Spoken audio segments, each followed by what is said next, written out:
and welcome to another Wednesday webinar edition here at Canyon Professional Development. We are thrilled to have the most esteemed guest with us today to talk about the human experience. I'm going to go into that a little bit further in a second, but don't forget to follow us on social because this esteemed guest will be in person speaking live at our Classroom to Career conference. And if you follow us, we'll make sure to get some information out to you. But luckily, you will be able to see Eric today, courtesy of Canyon Professional Development and Grand Canyon University, to talk about, as I said, the human experience, but truly it's the future of human experience. And our esteemed guest is Eric J. Rodriguez. He is not only a founder, speaker, and mentor, but he is a change maker in so many ways. So Eric, I'm going to introduce you right now. Please tell us a little bit about yourself. And I do understand you also have a podcast. So I'm very interested in knowing about the podcast and just a little bit about who you are and what you do. Thank you so much, Corey, and thank you, GCU, for having me. I'm so excited for this conversation today. Yes, I've been on this journey probably for the last several years on really understanding what that intersection of technology is with the human experience. And the podcast is one of those platforms where I have conversations with different leaders in either the education space, most recently in the sports industry, or in the corporate space, nonprofits, to talk about a little bit more about how's technology changing the work that they get to do every single day, and how does that influence their decisions or how they're engaging the community or with students as well. And so it's there to be a resource for our teachers, for our communities, and for our leaders that want to just get a little bit more insights every single day and continue to learn. Thank you, Eric. And thank you for the work that you do. Folks, you definitely want to check out the media and the podcast that Eric puts out because he is a leader in diversity, equity, inclusion, and STEM. But beyond that, he's a leader in change and just creating that human experience. And so today, what I'm so thrilled about is that you all will be able to kind of go through this trajectory of how might you take this into your classroom, this overview of what Eric talks about in his live appearances. So Eric, I know that today you're going to talk about the new reality, and I know that with AI as another tool, but also as something that's not going away. Yesterday, I was at an AI summit with many educators, and I think the questions are larger than the answers right now. So hopefully you can help us with that. So what is the new reality? And then you're going to talk about premium experience is human. Thrilled to know a little bit more about that. What is your ATM? I don't know yet, but I'm excited to learn. And prepare for work, not a job. That really fascinates me as a teacher myself and with the philosophy of education and lifelong learning. So Eric J. Rodriguez, take it away. I'm going to ask you some questions as we move through this talk, just as they pertain to the educator, if that's okay with you. Absolutely, Corey. And again, thank you so much for giving me the opportunity to share a little bit more of my story. When we talk about education, the role education has, my story actually starts in the classroom. I was very fortunate at a very early age, even though I grew up in the Houston, Texas area, at an early age, my family moved to Ecuador. And it was in Ecuador where I got to see basically the role that not only inequality has in people's lives or how communities can change, but also the impact that education could have in certain communities as well. And I was very fortunate that in the seventh grade, my school ended up being the very first school or very first classroom that opened up its computer lab. And it so happens that our class was the first one to go into this computer lab that had the internet on the computers for the very first time. And you could just imagine, the seventh grade Eric just being not only inspired, but feeling the sense of wonderment of what the possibilities are because of technology. It was also that experience that really did help me understand my place in this world. As someone that grew up in the United States, but had Ecuadorian parents and then moved to Ecuador and didn't feel really in place in either of those places, it was really through technology I started understanding really we're global citizens at the end of the day. And technology and the internet are going to give us those opportunities to connect with individuals, learn from different individuals, show compassion and empathy to different individuals as well. And it was those early experiences that inspired me to one day become an engineer. And it was through that inspiration that when we came back to the United States, for to go to college, I pursued my engineering degree. So And I it was through that. neglected to say that earlier, that Yeah. you're also an electrical engineer. So folks, it's not like Eric doesn't know anything about STEM education. Not only, so you started in this seventh grade computer lab and ended up as an electrical engineer. So Yeah.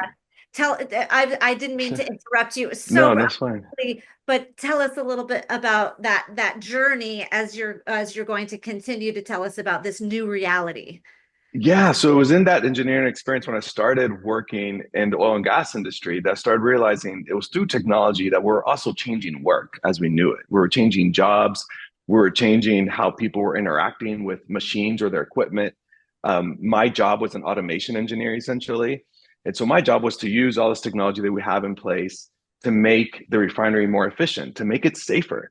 And also frankly we were disrupting work. I just didn't realize that until a few years in, when I would realize that instead of having 20 people work in a certain area of the refinery, now required six, and those other 14 individuals either were displaced or had to learn different skills. And it was that first introduction to how my role as an engineer was changing work. Now don't get me wrong, I'd rather work in a refinery in the 2020s than in the 1980s, but that is thanks to technology, right? And so when I was very fortunate to eventually move here to Phoenix to also work in the tech sector, my job was still in the automation space, and I was realizing, wow, this work or that the pace that technology is moving at an exponential rate, which basically means we're no longer in this linear change of pace of change. We're now exponentially like step functions of change. And so that's why what we feel when we look back at how the reality was just a few years ago, it feels so far away. And to a certain extent, that is also thanks to technology. When we talk about, Corey, I love what you said, right, about the AI summit, that you have the questions seem greater than the answers. And I understand that that also could create a sense of insecurity or uncertainty. But I could also share with you that that also creates a wonderful opportunity as well, right? Because if those questions are that big, that means the opportunities for us to engage in these conversations are even bigger as well and figure out what those answers could be. And sometimes as educators, we get overwhelmed with, wow, we just want to be of service to students and let them know how the reality is going to be for their future. And the certainty is that we don't know, right? The certainty is that there's going to be a lot of change. So how we prepare those students for these exponential changes, for them to be comfortable with these changes, but also feel that they could be part of those conversations on what those bigger answers could be, is really what inspires me today to bring these conversations to not only educators, but organizations all around the country.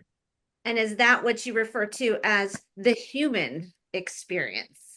Absolutely, right. And so when we talk about technology in this digital age as it continues to be proliferated in everything that we do, if we step back, we start to understand that really the premium experience, the very unique experience that we could have every single day, is now the human one. A perfect example of that is the Eclipse that we just had a few months ago. I remember just individuals not only gathering around in different communities to be part of this experience. People were traveling all over the country and all over the world to go and be part of this. They were taking kids out of school to go and travel and just be part of this 60 seconds to just a few minute experience. And it just shows you, I could have easily just stayed home, watched it on YouTube, watched it later or what have you, and see that experience. But no, I decided to, or individuals decided all around the country to go and have a premium experience. And so when we talk about either the arts or sports or even education, we could talk about this automation taking place around us. That's true, it is happening. But then what that does is that it yields us or gives us an opportunity to create a more premium experience, which is a human experience, because at the end of the day, that has not changed. Okay, I have to stop you for a Yeah, second because this sure. concept of premium experience and relating it to the eclipse, because now, granted, I think you have connections in Texas, and I know that there was an incredible eclipse watching party Yes. near Dallas. But I'll tell you what, those folks who actually did get to experience it live, and I only experienced it here in Arizona, so I can't express that. I was a little bummed out that I wasn't able to do it, but a lot of my STEM enthusiast friends Mhm. went, and like you said, for just a few moments to hear animals, nocturnal animals coming out in the middle of the day, like that to me is a phenomena. But Eric, that's that is nature. So you say premium experience, my brain goes to nature. Now you're equating it to technology. Help me understand what is Sure. premium experience with technology that isn't created by nature. Absolutely, right? I think even how we found the places where the eclipse was going was using technology, Okay. right? Not too long ago, some folks were asking, "Hey, Eric, do you use AI every day?" And I was like, "I use maps to get to where I had to go," right? Um, and it doesn't mean that I do not know directions or I don't want to learn directions. It just simply means that I'm using technology to go and have a different experience, right? When we talk about transportation today, we both live in the Phoenix area where Waymo is becoming a very prevalent piece of our community now, which is these self-driving cars. And when you think about transportation becoming automated, to a certain extent, it's very scary. But to another extent, when you look at it from the other perspective, it's like, wow, I could go into a car and just feel now much safer than I probably did 20, 30 years ago because I know where it's going. I know it's going to be efficient. It could be predictable where it's going to go. And I could just focus on either being with my kids or being with my spouse or being with my colleagues in that transportation experience. I love And that you so, mentioned Waymo because that is a premium experience when you first encounter it. But I feel like after I've actually done Waymo twice, and I feel like, yeah, that's cool. I mean, it's not as exciting as it was the first time, but it still is pretty fascinating that there's no driver in this car. So I don't know. Keep going. I apologize. yeah, I no, absolutely, right? We use technology to as an extension of what it is to be human, right? We use technology to extend our human experiences with others. Like I shared with you, just on experiencing the internet for the very first time, it gave me an opportunity to, when I moved back to the United States, to still have a relationship with my friends in Ecuador, right? It was thanks to technology, so much so that we go to each other's weddings, we share each other's pictures, et cetera, right? So we still maintain a connection and an experience because when we come together it is thanks to technology we've continued to build those relationships as well. Fascinating.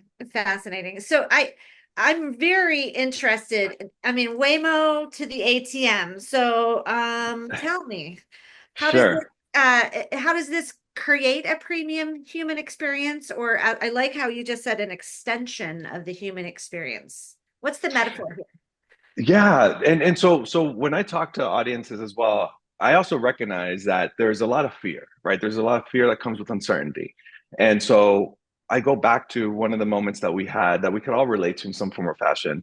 When ATMs were introduced for the very first time. You can imagine the proposal for this machine that they said they were going to come into the business, to the banking industry, and create this automated teller that was going to give you money when you wanted, link up to your bank account, and you no longer needed a certain amount of tellers in the branches. There was an uproar. There was like, why would you do this? Why would you disrupt all these workers in our communities that instead of having 20 tellers, now I'm going to need, just a handful. Why would we do that and install these machines? And so certain banks didn't do it, right? Because they listened to the community and they didn't want to feel that disruption. Well, other banks did. And they said, you know what, we need this, right? And they started implementing it. We had to lean into that change. And what they realized was they were right. Jobs were disrupted. But what they realized was that the cost of operating a bank now went significantly down. And what ended up happening was that now, because the cost of operating a branch was significantly lower, they can open up new branches in new communities that did not have financial services, did not have access to what it was to have a banker just not too far from you, right? And today, when you walk into a bank, you don't go into a bank to basically do an automatic experience. You go into a bank to really build a personal relationship for your unique experience that you need to have with that particular customer service provider, right? And So so it's created a completely different experience for the banking sector. And now, of course, things get more digitized. We have our phones that are able to do different banking experiences. So today we have more employees in the banking industry than we did before the ATMs. But that was thanks to in the implementation of this change, leaning into it and really thoughtfully understanding, hey, how can we operate these facilities in a very different way that could create more accessibility for other communities to have financial services?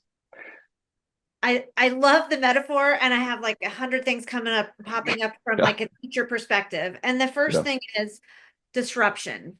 Yep. Teachers don't love disruption. In fact, we're taught like to quell the disruptions in our classrooms. So there's an interesting word choice. Yep. But what I heard also was now there are more communities that banking can engage with and create personalized experiences. So I think I heard personalized learning in there, Yes. teacher. But how do I get teachers to see that? Because number one, leadership, right? We have to make sure that Yeah. leaders understand that the disruption is necessary. AI, it's a great disruption, but many teachers are very afraid of it. Well, what if AI takes my job? Or what if the kids cheat? That's a big question, right? They're using AI to plagiarize. Um, but it's not going away. So what might you say as you start to talk about jobs versus work? I'd really like to understand, how does a teacher not become afraid, but embrace this concept of personalized learning, if that's what you meant by the banking, personalized experiences? Yeah, I think what I share with folks about the ATM scare is I ask them, so what is the ATM in your industry, right? What is that functionality or that device that we're like, you know what, if that comes in, that's going to disrupt everything. It's going to scare us, and we won't be able to do the work that we're used to doing or the job that we're used to doing, right? And Yes. so my challenge is always like lean into that, understand it. Doesn't mean accept it, but it does mean be part of that conversation. And Wait, so when wait, we wait, talk wait. about the different, It doesn't mean accept it. Can you dig deeper into that? yeah, yeah, having worked in the tech sector, sometimes when we implement a great piece of technology in, let's say, Costa Rica, the assumption could be, wow, well, if it works great in Costa Rica, well, it's going to work great in Ecuador. Or if it works great in Ecuador, it's going to work great in Houston. And that's not how technology, the best implementation of technology works. It works from the community up, it's from the bottom up.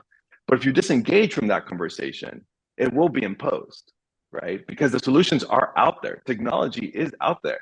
Our ability to not only implement AI or certain type of solutions has been proved in some form or fashion in another community.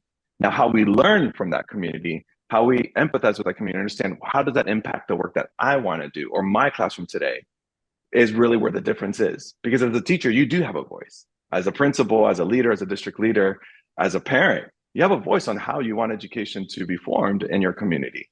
And that is the best implementation of technology, is when it comes from the community first, being part of that conversation and saying, you know what, if that works great there, if we do these 3 or 4 tweaks, that would be a wonderful implementation in my school or in my school district. And so So that's always been my encouragement as well. what you just said was put the student first, put the community first. So when Yes. you think about implementing change, be it AI in the classroom, it's how does this affect our community? That's how you approach it. I love that. That makes so much more sense than saying, hey, we're going to bring another piece of technology into our schools because, yes, another program. So if you think about it, community first, and then therefore the leaders are much more important, like really listening and empathizing with the community, whether it be the parent or the teacher or the student or the Yeah, board 100 member. times. I mean, yeah, I think the framing I always encourage educators to have is like, don't think about how you're changing education. Think about how education continues to change the world. Like we're here today because of the work that all of you have done for years and decades. And when we stand on the shoulders of giant teachers, right? Lean into that, right? Honor that, and don't feel that simply because a solution has been in another space or a use case has been highlighted in a different space is going to work exactly the same way in my community. But I do encourage you to have an open heart, an open mind, to at least listen and understand what that implementation could look like in your community. I love that. So speaking of the work of Yeah. these giants standing on the shoulder of giant of Yes. the giants, I love that. That's very much what we talk about in education. Tell us a little bit about the difference between having a job or doing the work. I'm not really sure where you're going. I'm excited. No, thank you, Cor, for this. This came from really my experience in most recently in the tech sector. I was very fortunate because I started off as an engineer to start asking these questions about the disruption of basically how the future of work was being shaped. And what I started realizing was the question I started to ask myself was, what does the future of work look like? And I was encouraged by one of my first managers in this company to really be thoughtful about what problem I wanted to go solve. And my first answer back to that individual was like, hey, look, I just have my MBA, I have my college degree. Like, this is the only thing I could do based on the schooling that I have, the education that I have. And he challenged me to think differently. He challenged me to say, no, no, think about the problem you want to go solve and go and get those experiences to go and solve that particular problem. And then a few years later, I discovered Wes Moore's book called The Work. And he talks about how there's a difference between your job and your work. And your job is probably defined by a particular title, a job description, or what have you. but your work is something that you stand for, something you're very passionate about, and it's probably something a problem you want to go solve or something you want to go end. And I never looked at it that way until when I started doing this work around the intersection of technology and the human experience. Was yes, my title is going to change. I'll be an engineer one day, a program manager the other day, a chief of staff today, a founder and a speaker. But my work has been the most meaningful stuff. My work is something that people know me for. Your job titles will change, and so today in this space where jobs are being disrupted, people are changing companies or what have you, or even you're thinking about as an educator, thinking about what am I preparing my students for, right? At times, right now we're going to do this classroom to career conversation. At times we get overwhelmed by, hey, these are the job descriptions that I need. But the real impact that you're going to make in the lives of those students are going to be those computer labs that you open in seventh grade in Ecuador and you change someone's life, right? That is the impact you get to make. Or in your classroom, you challenge someone to think differently about, hey, what does this work mean for their community? Or if we implement this particular initiative, what does that mean in your community, right? And for that student to go into that space, right, and be inspired by that, that gets to inspire their work. And so I truly believe that every student, when they're moving on in either their high school or their college graduation, the encouragement I give them is that you all probably have the same degree, but you all have a different type of work, Love right? that. Because you bring your personalized experience into that space, and teachers are part of that experience as well. And so that's my encouragement too, that I give not only educators but young professionals today is really start doing that self work and discovering what the work you care about. Those jobs will change, and that's okay. But your work is something that will last you a lifetime. I love that concept, and so much of the work that you've done, for example, with Aguila Youth and with the Society for Hispanic Engineers, you've done for Hispanic MBA students. It seems like you've spanned the K through K through gray Yeah. area of education to really emphasize work in helping students that maybe don't think they can say yes, yes you can. And this is the support structure of teachers, right? Our we live and breathe yes you can, and it is going to take support, and it is going to take hard work, and it is going to take a belief that you can, but that's a process and it takes time. And so I think that's what you're referring to as the work, maybe something a little bit more outside of yourself than your job title. Is that fair to say? Yeah, I, absolutely. It is absolutely deeper than your job title. Recognizing that we're in this era, this new reality is our job titles are going to change. The slowest, Sterling Hawkins talks about this in one of his books. He talks about how the slowest rate of change you will ever feel is today. That's it, right? Love it. And so we are used to this job right there on the left. That's why I love even the sticky notes, right? They're very well organized, they're very well structured, right? Because we believe when you go into this job, well, you have the certain steps of what you need to take to execute that job. But the real work is a little bit messier, right? It's a little bit Love more it. And not unique, not as right? linear either. You might It's do not different linear. jobs along the way that you never thought you would do. I love Absolutely not, right? And today, as technology gives us the opportunity to democratize these experiences, we grew up in communities not too long ago where our jobs were defined by basically just our surroundings, right? Or our communities. Today, thanks to technology, we're able to learn at least a little bit more about what other communities are doing, what other countries could be doing, what other functions could be doing, and or connect with people who are doing the exact same work or very similar work that you care about, and you want to expand a little bit more. And so that gives me a lot of promise for the future as well. Fantastic. Well, I have learned so much already. And folks, just so you know, Eric's going to be speaking live at the Classroom to Career Conference. I know I've said it once, but we'd really love you to be there in person if you're able to. STEM Partnerships in Action. School Connect and Grand Canyon University are partnering on this event to bring Eric J. Rodriguez in person. He's so inspiring in person. I've seen him once before, and I cannot wait to see you speak to me a little bit more and go a little bit deeper into these topics. But I really do appreciate, Eric, your time today to talk to us a little bit about, our work versus just our job. Yeah, thank you, Corey. Greatly appreciate again this opportunity to have this conversation with GCU and educators all around the world connecting with us online. But yeah, one way you can connect with me is through our campus speak. I get to work with them very closely. They're a business partner that they take me around to different colleges, and I get to talk to students, to educators, to administrators, and it's a really great experience. The other way is, of course, through my website. You can also find the podcast there as well, where we have a new episode every other week or so. And of course, on social media platforms like LinkedIn and Instagram, I'll be there as well. So thank you again, Corey and GCU, for this opportunity. Oh, fantastic. Well, so I have a lot of things written down, but what stuck with me was technology is an extension of the human experience. The other piece I heard was premium experience. So I love the way that if we could just change our vocabulary in the classroom a bit, talk about, do you want an experience or do you want a premium experience? I think Mm, that really emphasizes personalized learning, which is what I enjoy so much in technology and education. And I think AI is definitely delivering a personalized experience.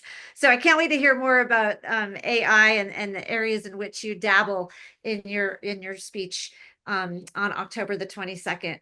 But folks, you can also take away your learning from this webinar, and we are excited to hear more about the future of human experience at the Classroom to Connect conference. Our why is to empower, educate, and inspire our community so they take action to fulfill their purpose and to serve others. So please don't forget why you do what you do every day. And if you liked this content, please subscribe to our channel so that you can get even more. Don't forget to book Eric. Thank you very, very much for being here today. And until next time, ciao. hi.